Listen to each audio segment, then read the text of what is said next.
The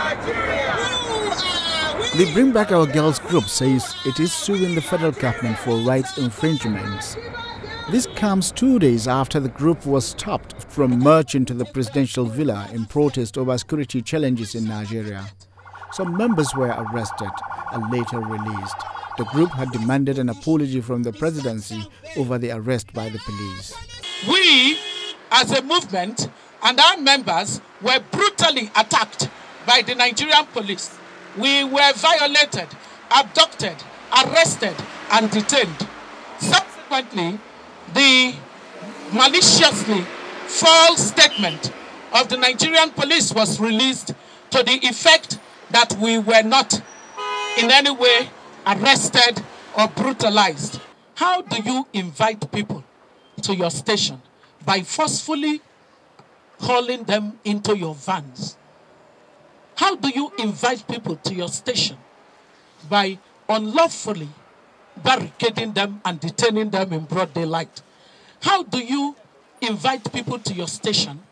By hauling our members of the vans of the Nigerian police at the FCT command and disappearing without telling us what our charge was. How do you invite people to the police without the courtesy of telling them what they had done wrong? Ladies and gentlemen, we are going to court. We shall sue the government of President Muhammadu Buhari for the abuse, for the breach of our constitutional right to freedom of movement, to right to assemble. We shall sue them again. The All Progressives Congress Committee on True Federalism has made 10 far-reaching recommendations for the devolution of powers to state in order to restructure Nigeria. The panel, among other things, proposed that greater autonomy should be granted to states by moving certain items from the exclusive legislative list to the concurrent list. The chairman of the committee, who is also the governor of Kaduna State, Malam Nasiru El-Rufai, presented a report to the APC National Working Committee. And minerals, including oil fields, oil mining, geological surveys, and natural gas. This should be moved to the concurrent list. Mr. Chairman, this is a major recommendation because if this amendment that we are proposing is passed, it means that all minerals, including oil and gas, that are onshore will be vested in the states of the Federation. However, all offshore oil shall remain absolutely vested in the government of the Federation. Police, we've also moved to the concurrent list. In effect, Mr. Chairman, we are recommending that policing should be both federal and state. So we will have state police for certain crimes as well as federal police for certain crimes or interstate crimes.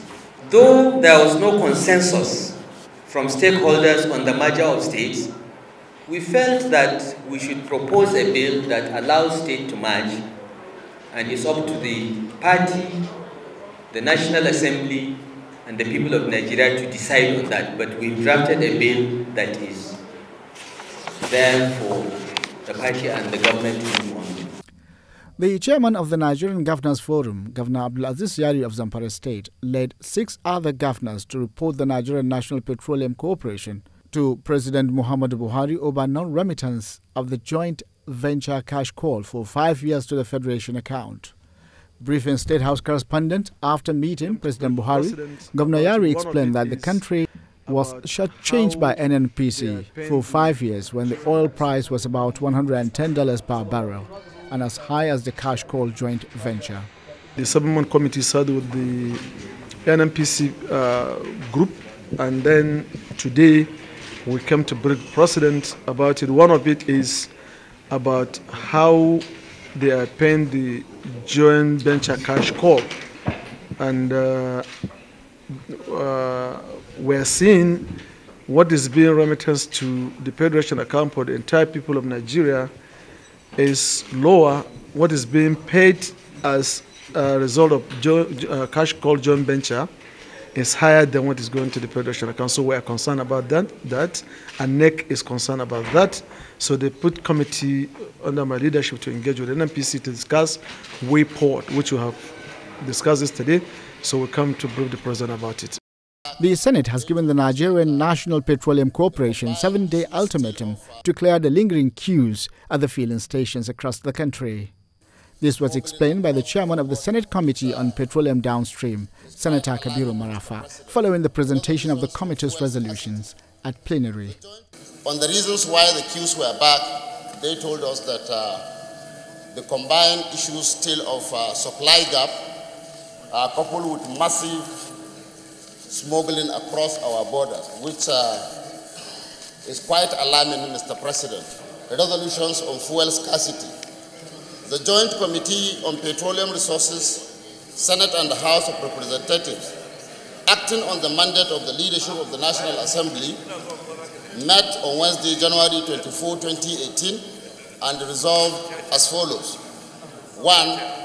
Direct the Nigerian National Petroleum Corporation, NNPC, to ensure adequate supply of premium motor spirit, otherwise known as petrol, and disappearance of queues at our petrol stations nationwide within 7 days. 2. Direct the Nigerian Customs, Police, Army, Air Force, Navy, Civil Defense, and Department of State Security Services to ensure effective border control to curb smuggling of petroleum products to our neighboring countries.